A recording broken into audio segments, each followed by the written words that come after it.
Ukraine के सेवरोडोनेत्स्क में हमले का खौफनाक वीडियो सामने आया है। देखिए किस तरीके से रिहायशी इलाकों में मिसाइलों से रूस ने हमला किया है। एक के बाद एक ताबड़तोड़ मिसाइलें दागी और बताया जा रहा है कि हमले में 2 लोगों की मौत हो गई है, जबकि कई लोग घायल बताए जा रहे हैं। रिहायशी इलाके में एक के बाद एक ताबड़तोड़ अटैक्स रशिया की ओर से, और लगातार युद्ध के शुरुआत से ही देखने को यह मिल रहा है कि जैसे जैसे आगे की ओर मूव कर रहा है रशिया, एक तो रिहायशी इलाकों को टारगेट कर रहा है, एयर स्ट्राइक बढ़ा रहा है।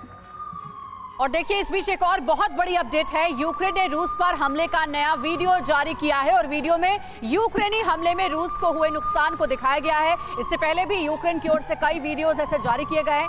नया जो वीडियो है उसमें यूक्रेनी सैनिकों के हौसले बुलंद नजर आ रहे हैं। ये वही नया वीडियो है जो कि यूक्रेन की ओर से जारी किया गया है, जो आपको हम दिखा रहे हैं। ये बताने की कोशिश है कि युद्ध के 43वें दिन भी हम लगातार रण क्षेत्र में डटे हुए हैं और रूसी सैनिकों को जवाब दे रहे हैं।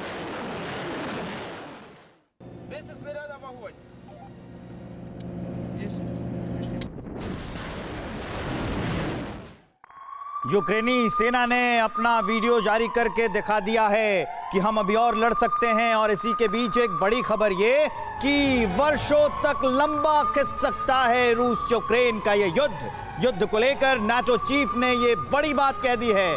पुतिन का इरादा पूरे यूक्रेन को कंट्रोल करने का है। नाटो चीफ ने ये बात कही। रूस के इरादों को समझने की जरूरत है। नाटो चीफ ने कहा है कि रूस के इरादे समझने की जरूरत है। तो नाटो चीफ की ओर से ये स्टेटमेंट आया है और अब आइए देखते हैं कि नाटो चीफ ने रूस यूक्रेन जंग को लेकर के और क्या बड़े बयान दिए हैं, क्या कहा है उन्होंने। पहली बात वो कहते हैं कि यूक्रेन में लंबे समय तक ये युद्ध खिंच सकता है, हमें लंबी लड़ाई के लिए तैयार रहना चाहिए। नाटो के चीफ की ये वार्निंग है। साथ ही बेहद महत्वपूर्ण दौर में अब पहुंच चुका है ये युद्ध। पूर्वी यूक्रेन में बड़े हमले की तैयारी में है रूसी सेना। पूर्व में रूसी सेना खुद को मजबूत करने में जुटी हुई है। पहले भी कहा गया था रूस की ओर से कि अब पूर्वी यूक्रेन पर हमें अपना फेज 2 ऑपरेशन आगे बढ़ाना है। यूक्रेन को लेकर पुतिन ने अपना फैसला नहीं बदला है। तो ये बड़ा बयान दिया गया नाटो चीफ की ओर से। श्याम कुमार जी, मैं आपसे समझना चाहूंगी कि जिस तरीके के हालात बने हुए हैं, नाटो चीफ की तरफ से स्टेटमेंट आ रहा है, लेकिन अगर हम अमेरिका का जिक्र करें तो भी मैं कहीं पढ़ रही थी कि अमेरिका की ओर से अभी भी ये कहा जा रहा है कि यूक्रेन को हम लड़ाकू विमान नहीं भेजेंगे। और इसके पीछे का कारण ये बताया गया है कि अगर हम ऐसा करते हैं तो व्लादिमीर पुतिन इसे प्रोवोकेशन समझेंगे। तो अमेरिका तो अभी भी डर ही रहा है ना, और नाटो चीफ भी यही कर रहे हैं, सिर्फ बयानबाजी कर रहे हैं, कोई एक्शन तो लेते नजर आ नहीं रहे। बिल्कुल सही कह रहे हैं आप और मैं इससे सहमत हूं।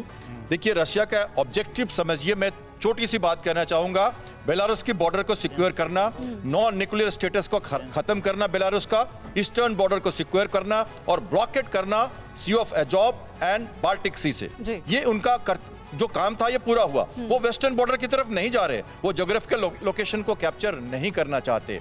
उनका एम कीव को जीतना था, गवर्नमेंट चेंज करना था, डीमिलिट्रीफाई करना था। उन्होंने मिलिट्री एसेट्स को तहस नहस कर दिया है, डिमोरलाइज कर दिया है। लेकिन सर रूस की स्ट्रेटेजी तो सब समझ ही रहे हैं। आज नेटो की भी इंपॉर्टेंट मीटिंग है और उसमें क्या ये जो लड़ाई लंबी खिंच सकती है, इस बात की एक तरह से वार्निंग नेटो चीफ की तरफ से दी गई है। इसी पर डिस्कशन किया जाएगा कि अगर युद्ध लंबा खिंचता है तो नेटो कंट्रीज की आगे क्या तैयारी, क्या रणनीति रहेगी। देखिए अभी तक जो देखा गया है कि नेटो कंट्रीज ने और बाइडेन के नेतृत्व में जो किया है कि सैंक्शन लगाना, और अभी जो है उनके जो सबर्ग बैंक है, जो प्राइवेट बैंक है अल्फा बैंक, और वहाँ पर जैसे उनके जो पुतिन के डॉटर हैं और लारोवेव की जो फैमिलीज हैं उन पर बैन लगा रहे हैं, वो कहीं जा नहीं सकते। तो ये सब क्या कर रहे हैं? ये देखिए खिसियानी बिल्ली खम्मा नोचे वाला हिसाब किताब है ये, कि कुछ वो पूर्ण रूप से इसमें युद्ध में शामिल हो सकते हैं क्योंकि रूल्स ऐसे हैं। आप कह रहे हैं नेटो कुछ कर नहीं रहा, नेटो के पास कुछ करने के लिए है ही नहीं। ठीक है, और तो ये केवल मात्र मनोवैज्ञानिक दबाव बनाने की कोशिश कर रहा है। नाटो अगर डायरेक्टली इन्वॉल्व होता है तो विश्व युद्ध का खतरा है, ये लगातार मानकर चला जा रहा है।